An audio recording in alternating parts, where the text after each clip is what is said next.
କଣ କରୁଛ? ବ୍ୟସ୍ତ ଅଛ କି? କିଛି ନାହିଁ ଆଣ୍ଟି, ପଢୁଥିଲି। ମୋ ପରୀକ୍ଷା ଅଛି ନା 4 ଦିନ ପରେ, ତ ସେଥିପାଇଁ ଟିକେ ବସି ପଢୁଥିଲି। ଆମର ସେ ପୁଅଟା ଜମା ଖାଉନଥିଲା ବା, ସେ ତମ ହାତରୁ ଖାଏ। ତାକୁ ଟିକେ ଖୁଆଇ ଦିଅନ୍ତନି। ହେଇଟି ଶୁଣୁଛ? ଆଣ ବା, ଏଠି କିଛି କରୁନାହାନ୍ତି, ପୁଅକୁ ଖୁଆଇ ଦେବେ। ଆଣ ଆଣ୍ଟି, ଖୁଆଇ ଦବ ହେଲା। ହଉ ଆଣ୍ଟି, ଖୁଆଇ ଦଉଛି। ପାଣି ପିଇକି ବୋତଲ ଗୁଡାକ ଏମିତି ରଖି ଦଉଛନ୍ତି। ହଁ, ଚାକରାଣୀ ମାନେ ତ ଅଛନ୍ତି ଆଉ, ବୋତଲ ଭରିବେ ଆଉ। ଆଣ୍ଟି ଦିଅନ୍ତୁ, ମୁଁ ବୋତଲ ଗୁଡାକ ଭରି ଦଉଛି। ନାଇଁ, ମୁଁ କଣ ତମକୁ କହୁଥିଲି, ମୁଁ ଭର୍ତ୍ତି କରିଦଉଛି ବା। ଆଣ୍ଟି, ମୁଁ ଜନ୍ମଦିନକୁ ଡ୍ରେସ ଟା ପିନ୍ଧିକି ପଳେଇବି?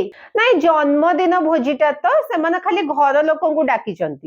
ସରି ଆଣ୍ଟି, ମତେ ଲାଗିଲା ସେମାନେ ସମସ୍ତଙ୍କୁ ଡାକିଛନ୍ତି। ଖରାପ ଭାବିଲ କି? ନାଇଁ ନାଇଁ ନାଇଁ, ଖରାପ କାଇଁ ଭାବିବି? ମତେ ପଢିବାର ବି ଥିଲା ନା, ମୁଁ ପଢିବି। ହଁ, ତମେ ପାଠ ପଢି ପକେଇବ ମ। ହଉ ଆଣ୍ଟି। ହ୍ୟାଲୋ। ହଁ ବୋଉ। ବୋଉ, ମୁଁ ଭାବୁଥିଲି କି ମୁଁ ଏଠି ଆଉ କେତେ ଦିନ ରହିବି।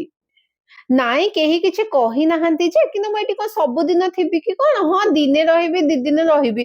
ଆଉ କଣ ମାସେ ଥିବି କି କଣ? ମୁଁ କାଲିଠୁ ଯାଇକି ଭାବୁଛି ହଷ୍ଟେଲ ଦେଖିବି କି ଯଦି ପିଜି ଅଛି, ଯୋଉ ମେସ୍ କରିକି ସମସ୍ତେ ମିଶିକି ଝିଅ ମାନେ ରହନ୍ତିନି, ସେମିତି ଜାଗାରେ ରହିବି। ଆରେ ନାଇଁ, ସତରେ କେହି କିଛି କହିନାହାନ୍ତି, କିନ୍ତୁ ମତେ ଏମିତି କମ୍ଫର୍ଟେବୁଲ ଲାଗୁନି ନା ରହିବାକୁ। ହେଲା। ହଉ।